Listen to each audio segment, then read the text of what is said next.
Good evening, ladies and gentlemen. It is now 6:30, and I call this regular meeting of the Burnsville City Council to order. We will begin our meeting with a moment of silence, followed by the Pledge of Allegiance, and we ask you to join us.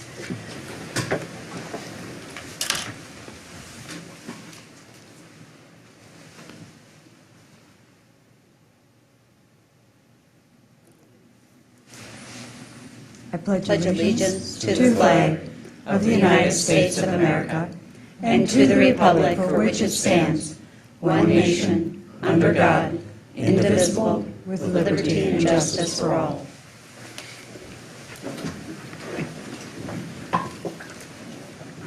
The city clerk will note for the record that Mayor Counts is absent. Item 1 is announcements and presentations.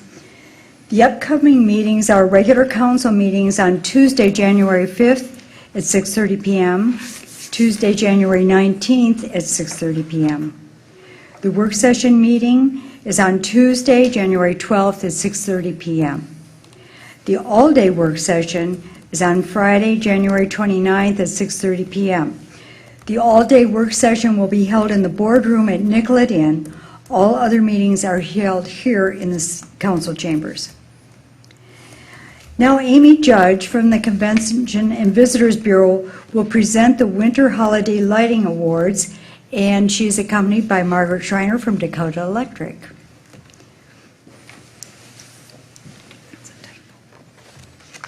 Thank you, Acting Mayor Sherry and Council. We at the Burnsville Convention and Visitors Bureau are pleased to announce the winners of the 2015 Burnsville Winter Lighting Contest.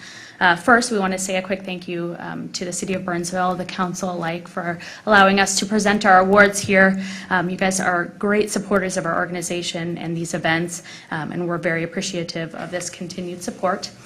We also want to thank all of those who participated in our contest this year. All the displays were beautiful, and we really did enjoy seeing them. You guys are what make our community that much more beautiful during these winter months for residents and visitors alike. And lastly, we'd like to thank our longstanding event sponsor, Dakota Electric Association. And here tonight representing Dakota Electric is Board Director Margaret Schreiner. And at this time, I think Margaret would like to say a few words. Thank you. Thank you for the invite, and we appreciate the opportunity to come and present these awards. These are one of the fun things that we get to do as your board members when we get to go out and award scholarships or we get to hand out prizes or whatever. The other favorite time is if you've been a member of Dakota Electric, you know that you're also an owner. And beginning last week, I think, if you were a member and you bought your electricity from Dakota Electric in 1987, beginning last week, you should have received your owner's investment back sometime in the mail, or it'll come this week. Those are the capital credits check, your investment in building the utility over the years. So that's one of the other fun things. But to those of you that participated in this contest, thank you. And if you're not here and you were an entrant and you're watching from home, a special thank you to you.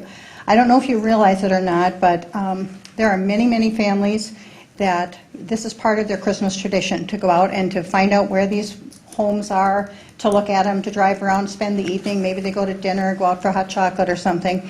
And it also creates a revenue stream for some of the smaller businesses with limousines, taxi services, or whatever, when they put together tours. And so it really is a community event, and thank you for all of your work. And the last thing I'll leave with you is I hope that you'll continue to do this, and as you do, if you'll move into the LED lighting as your other ones burn out and recycle those cords, we'd be real pleased. So thank you.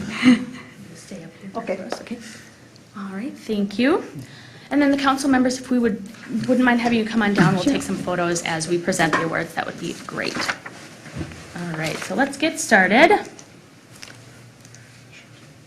In third place this year, we have a new nomination. It was Jamie and Pete Fitzke of the 10,000 block of McCool Drive. And it was fun seeing their display. It's very cute. It's very nicely done. And so they took the third place slot, and they're going to win 2 passes to the Minnesota Zoo. And then I think here tonight is Jamie. You can come on up, and we'll have Marty take a photo. Oh, ladies. Where do you want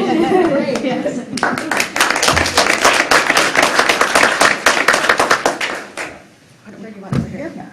Does that work? Tell us what works. I think that's going to work. Okay. All right. Everybody smile on 3. 1, 2, 3. Okay, thank you. Congratulations. All right.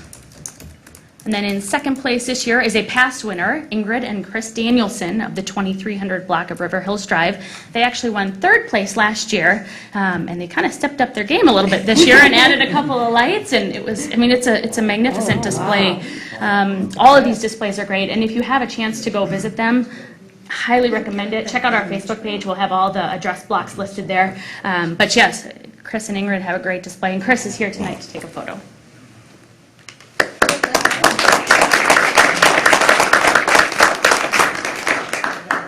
I see how high up in the tree you were. I'm glad I met you. All right, everybody on three. 1, 2, 3. Thanks. Congratulations. Yes, thank you. Great job. Appreciate it. Yeah. All right, and then taking first place this year was last year's first place winner, Nancy and Doug Odell of the 1400 block of Summit Oaks Drive. And as you can see, just beautiful display. And this year they added a new addition. If you go see it, definitely bring a non-perishable food item because they are taking donations on behalf of 360 communities, which is also a great added feature. Nancy and Doug, unfortunately, were not able to be here tonight, but they send their regards. And again, if you want to go see them, they highly encourage visitors. So. All right, we're going to move on to the next category, which is the townhome, apartment, and condo category. And taking first place this year is Jerry and Jim Cohen of the 1300 block of Parkwood Drive, the Parkwood townhomes over there. And they are a past winner as well. They won second place in this category last year. So Jerry and Jim, come on up.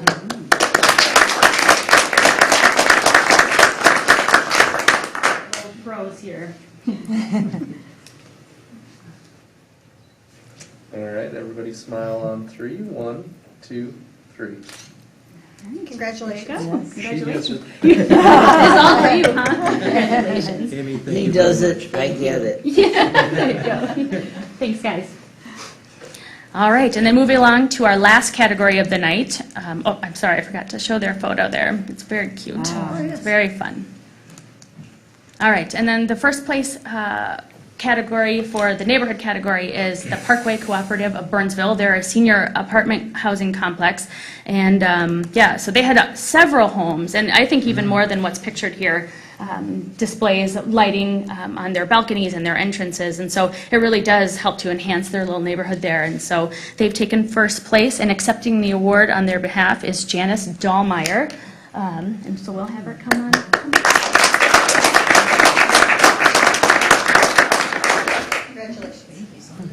Congratulations. Thank you.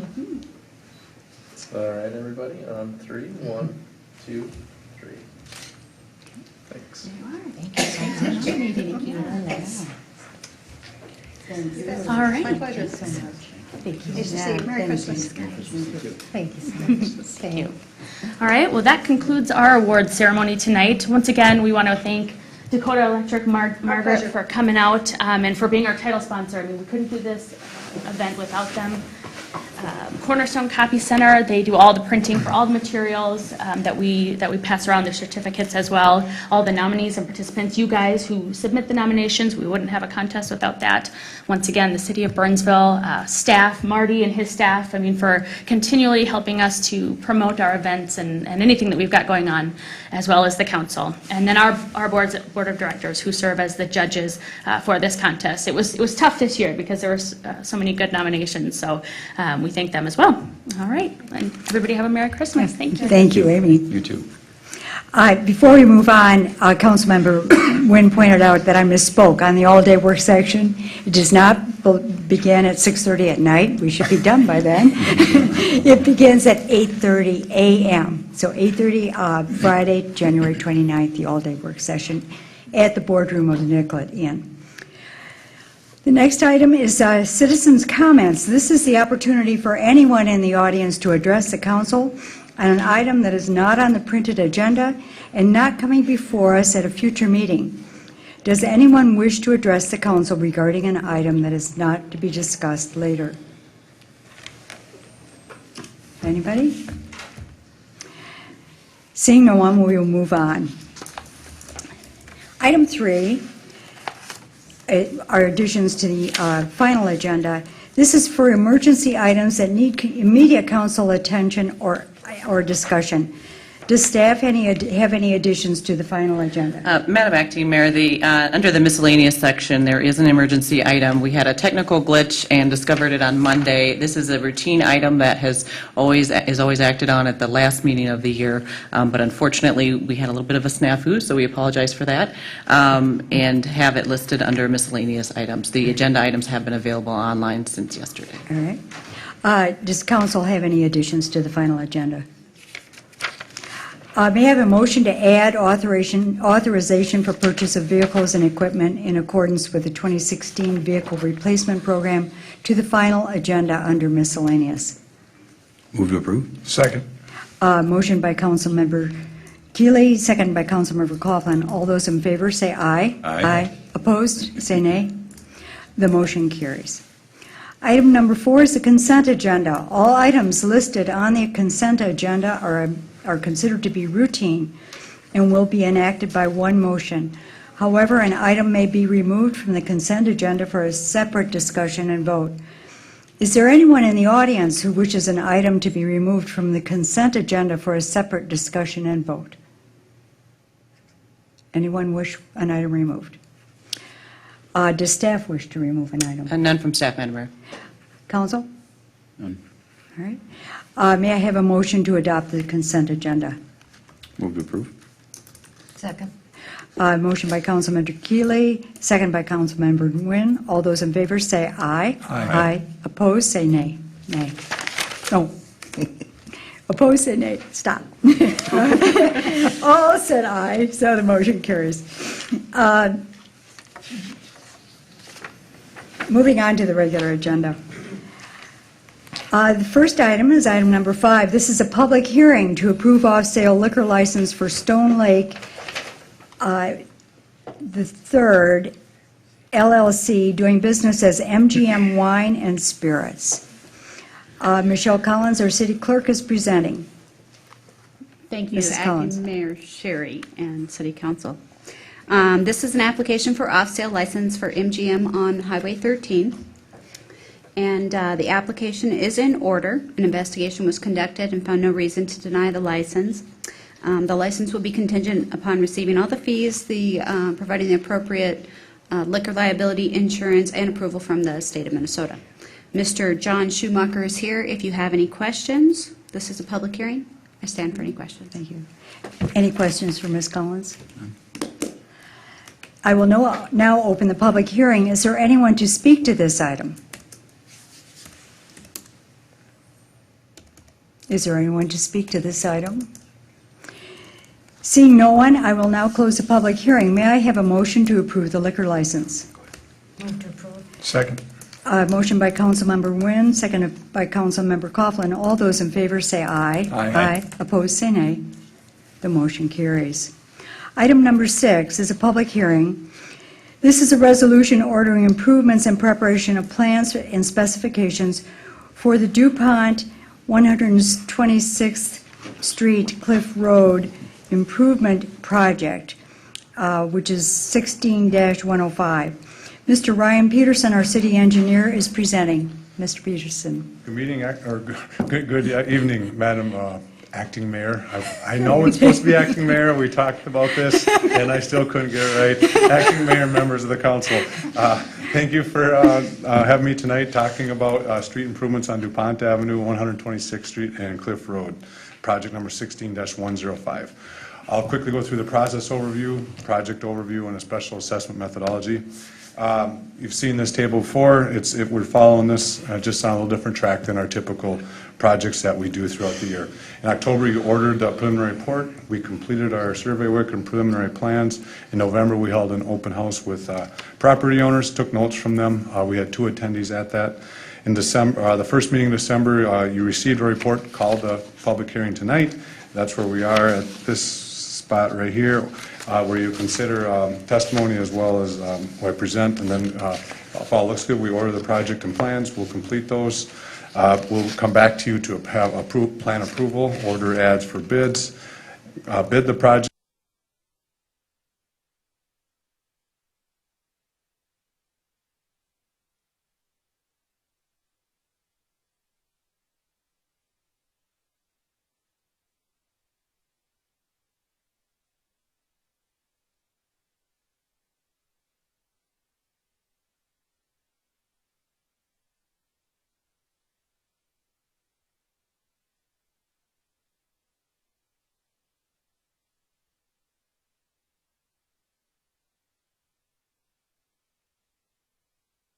the project now, we would end up having a much more costly reconstruction, along with a much more disruptive project in the future. This routes carry very high volumes of cars and lots of trucks. So out here, we see quicker degradation of the pavements due to the high level of trucks. We did receive a $345,000 deed host landfill grant, and that was to have economic development in this area. We obviously sustain a lot more impact to our infrastructure because of all the garbage trucks that go down. So it has to be used in this area. It has to be used in the year 2016. So given that the pavement conditions on these main streets are in the condition they are, right for resurfacing at this time, and we got the grant, we really moved quick on trying to make sure that we leverage those in the best way possible. And then finally, this is now the arterial, and it will be the future arterial in the area. To help explain what I'm saying there, our project area is the area in black, 126th Street, just east of County Road 5 and north of 13, DuPont Avenue, crossing the railroad track up to Cliff Road, and then Cliff Road from DuPont to the interchange at 35W and Cliff Road. So this is the main road that we have now, and it will be in the future. There's been lots of discussion in the past about having a new route that would go through here and build a bridge over the railroad and then match in. Due to slow development of the quarry and other things that are going on in this area, we don't see this occurring for many years. So this route remains critical, and we need to keep our infrastructure up here. Keeping it in a good place, in good condition also will be attractive from economic development, which is a primary reason why we got the grant. So that kind of explains the necessity for the project. What are we going to do? We're proposing resurfacing. With this one, we propose to resurface 3 inches of asphalt as opposed to the typical 2. Given all the trucks that are down there, we want a little more structure to our pavement, and that we feel will last a little bit longer. Also, we have one area that it's fallen apart a little bit more than the resurfacing will remedy, so there we'd be reconstructing about a 300-foot section additional. One nice feature of the project is we would be adding continuous street lighting all the way from location here with the County Road 13 and 5 interchange project. We have street lighting down to here, but we don't have any street lighting in this area, so there'd be continuous street lighting on through that section. And then we just typical rehab, replacing curb where it's broke and manhole structures and that sort of thing. And then also we're looking at sewer rehabilitation, which is repair of it. We've videotaped the pipes, and some of the sewer facilities at this point are needing some additional help. Cliff Road West, so that's the section right here. We resurfaced that in 2012, so that does not need the same amount of work. But what we are going to do is we would build an additional turn lane, or a turn lane extension. Right now, if you get to this point, there is a left turn lane and a right turn lane. But back from there, it's just a single lane. So if you have a couple trucks making a left turn, it can back up all the way. And what we do is extend this right turn lane all the way to the end. So no matter how many left turners there are, the right turn vehicles would be able to continuously go, which will greatly improve or reduce congestion on that extremely busy road if you've ever been there. This leads right into the quarry, and it's just packed all the time during business hours. So what notes on this, I'll make this real quick, but we understand the critical nature of keeping access to businesses. We will design the project in that way. There will be some disruption to their activities, but we know that we need to maintain their access along with providing a safe work environment for our workers. It's possible that we'd have a weekend closure or two to get it done, and it's possible we've even talked about making it a one-lane road for a period of time, but we'll bring some more of those details back to you. But for any business owners who are listening, we do understand the critical nature of making sure that this road stays serviceable and the area can continue to thrive. We also want to communicate that if they have, business owners have deliveries, retail events, a big, huge Saturday event, and we close the road, it's not going to go well, so they need to let us know. If they have any of these kinds of things going on, we want to know.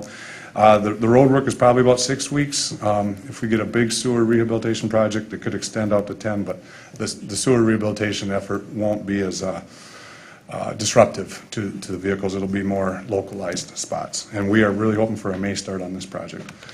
It'll have its own website. People will be able to sign up for email updates and that sort of thing. We send out letters, including our cell phone numbers of the inspectors out there so we can handle problems as they come up and know they can get a hold of somebody. We've been over that slide, so I'll just show a few of the pictures. Here's 126th Street. You can see some cracking in this direction, in this way as well. This is what DuPont is. 126th Street will start looking like this in a couple years if we don't do anything. And DuPont Avenue at this point is perfectly right. This is the right time to be doing this treatment, so we don't have to get into the total reconstruction. This is the area that's more degraded that we would end up doing some more extensive repairs on DuPont Avenue. And then Cliff Road, this is what I was discussing. As you can see, this is looking to the east, leaving the quarry. Right now, there's a right turn and a left turn lane at the end, but if you get a couple trucks here, it backs up, and then it just congestion goes. So we'd end up with a right turn all the way back and a left turn lane all the way back. Should really help truck traffic in there. Funding for the project, special assessments make up $310,000 of the project. That would be part of the funding program. The city has to would also have to pay for some of the street improvements along with all the utility improvements, and then factoring in that grant that we had of $345,000. The utility work would all be funded through our utility funds for a total of $1.1 million or so.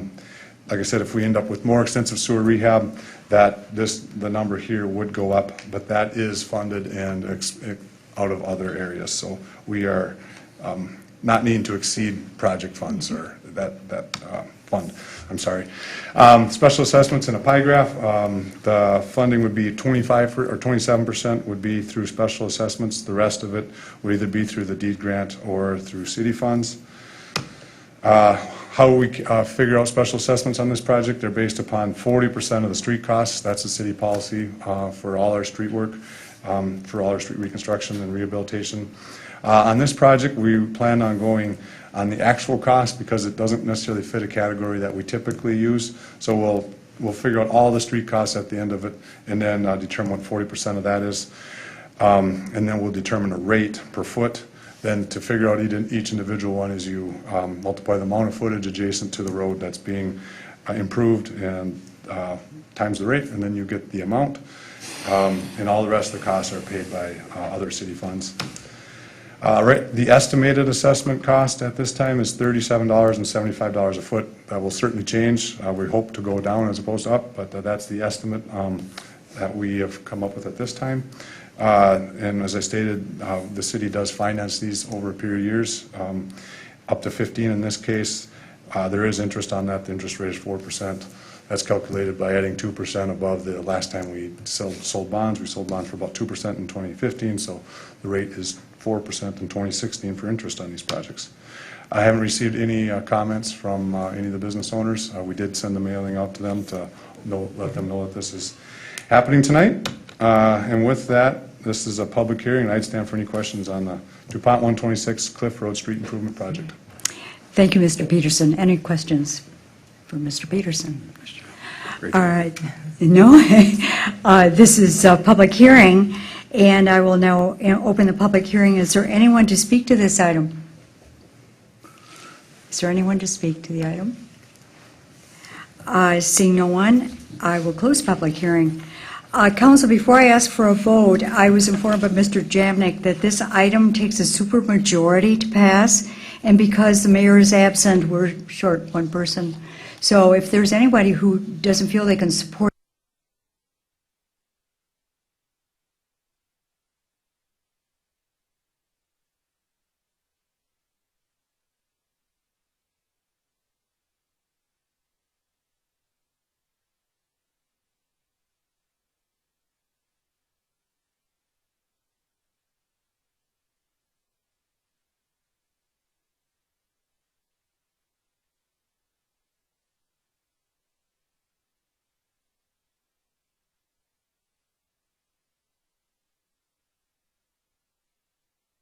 presenting. Stay up there a while. Thank you, Acting Mayor Sherry and members of the council. I got it the second time. Once again, this is a vacation of easement application for the Green Horizons development that was previously approved on the consent agenda. This is more of a housekeeping item associated with that on Lot 1, Block 1, Cliff River Ridge. So the site is just east across River Ridge Boulevard from Walmart and south of Cliff Van Park, adjacent to Cliff Road and River Ridge Boulevard.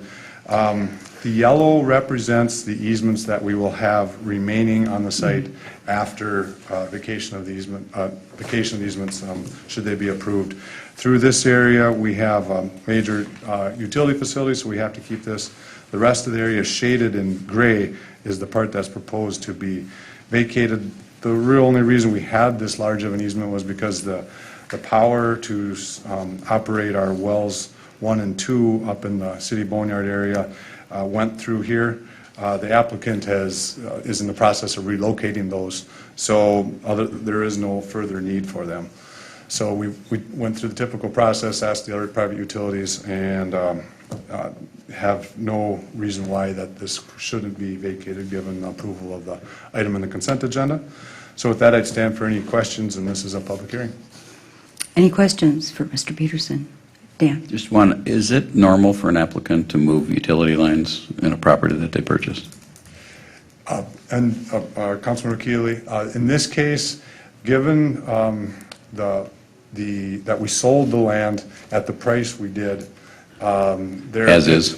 It was very much as is. Very, I get it now. Okay. Sorry, I forgot about the as-is Okay. part. All right. Got That's it. the explanation there. Any other questions? This is a public hearing. I will now open the public hearing. Is there anyone to speak to this item? Anyone to speak to this item? Seeing no one, I will close public hearing. May I have a motion, please? Move to approve? Second. Motion by Councilmember Keeley, second by Councilmember Nguyen. All those in favor say aye. Aye. Opposed, say nay. And the motion carries. Thank you, Mr. Peterson. Thank you, Mr. Peterson. Nice job, as always.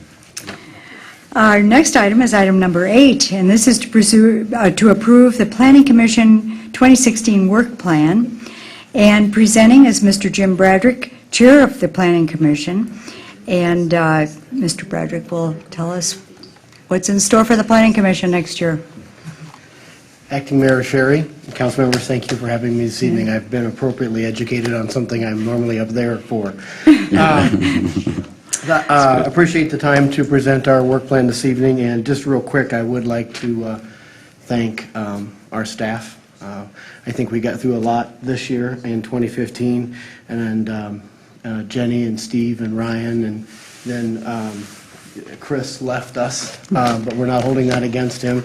And they answered all my endless questions and put a lot of stuff in front of us, so I feel really fortunate for the staff we have. And then I'd also real quickly like to thank the other commissioners with me. I think we've got a unique commission with a varied experience with the city and knowledge, and we work real hard to put stuff in front of you with a 5-0 budget, or a 5-0 number. So with that, I'll move forward. The first item on our agenda this evening is, that's the 2015, so we'll just move to the 2016. The solar energy ordinance is, as you know, we worked on that this year. That's actually going to come in front of us the first quarter in January, I think, so you will see that after that. We're going to spend a little time working on the 50% building perimeter landscape standard. That's been a point that we've struggled with on several applications this year, so that's also on the first quarter. We have several sign ordinance things to clean up. We're going to look at legacy events, both the International Festival and the Fire Muster, to try to maybe streamline some of those processes. Great. We have some performance standards for the outdoor special events. It's kind of a cleanup when people are going to have a tent or something, and what the standards and how administratively those are handled. And then we've also, as a commission, struggled a bit with some monument signs and placing and usage and sheer numbers, so we're going to spend a little time there.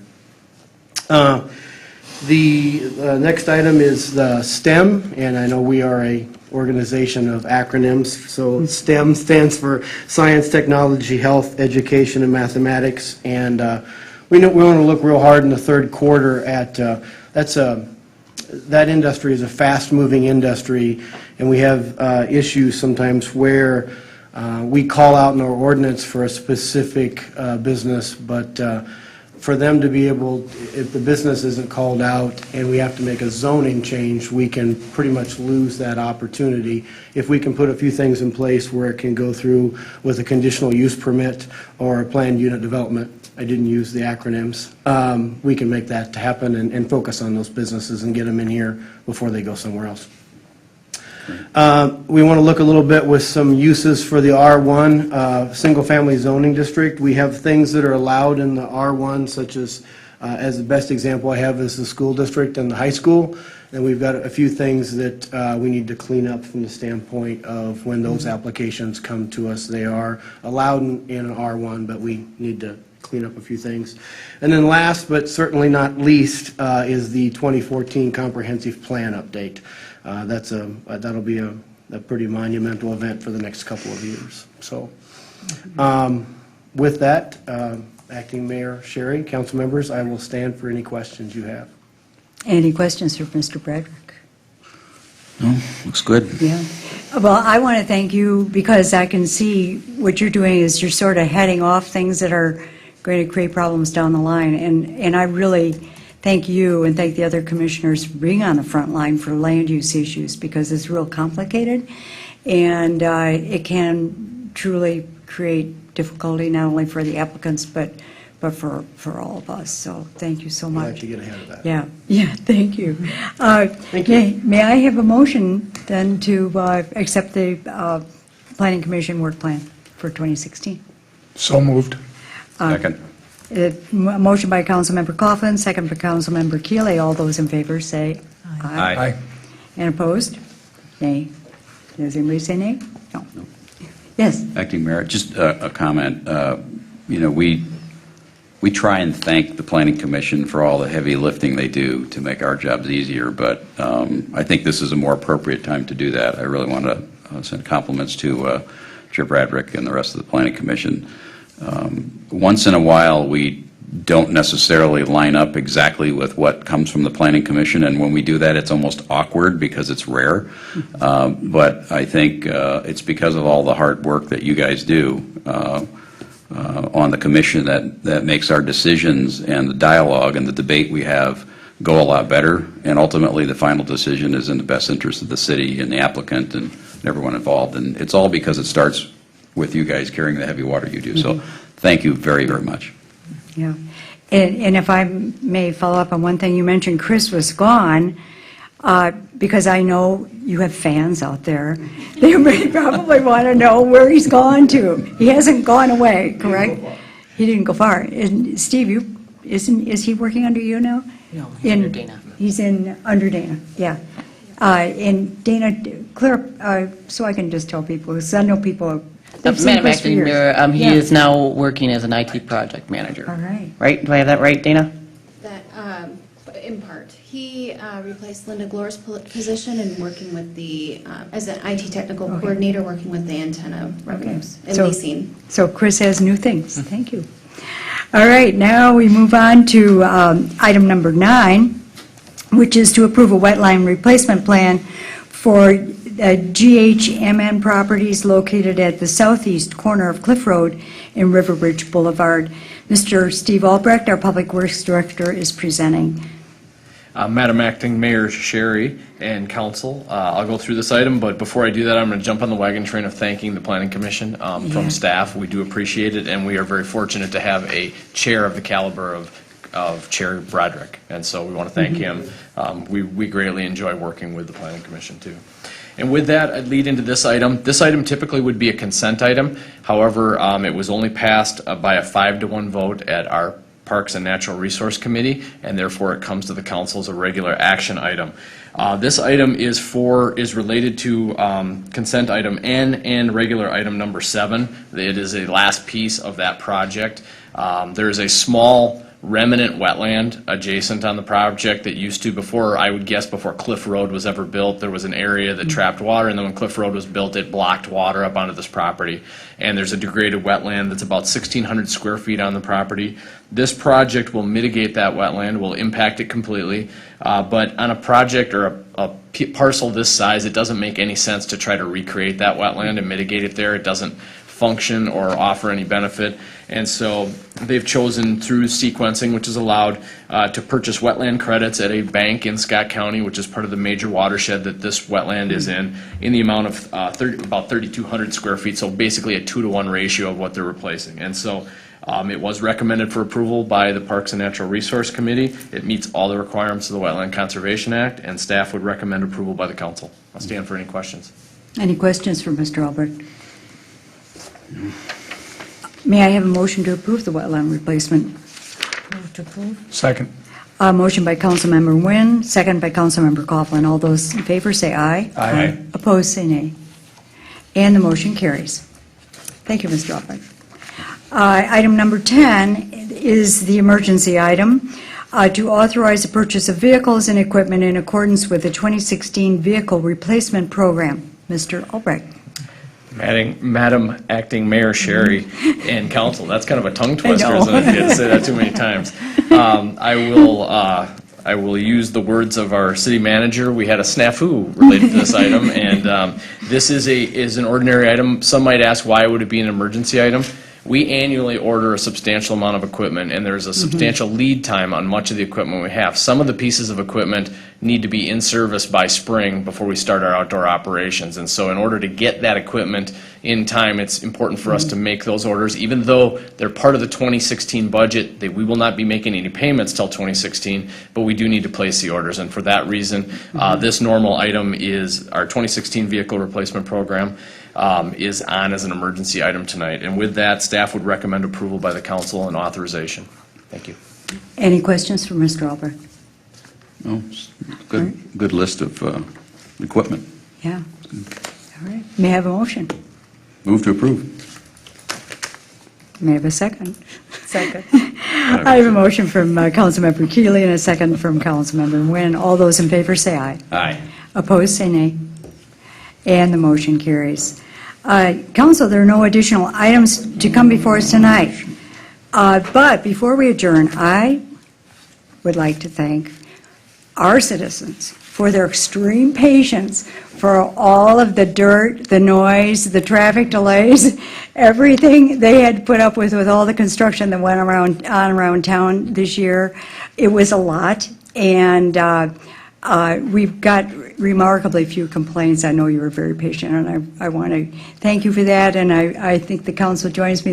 Somebody else might want to add to this, or just nod vigorously. Great job. No, But absolutely. we really appreciate it, and there will be more work next year, but enjoy the peace and quiet right now, because it won't last.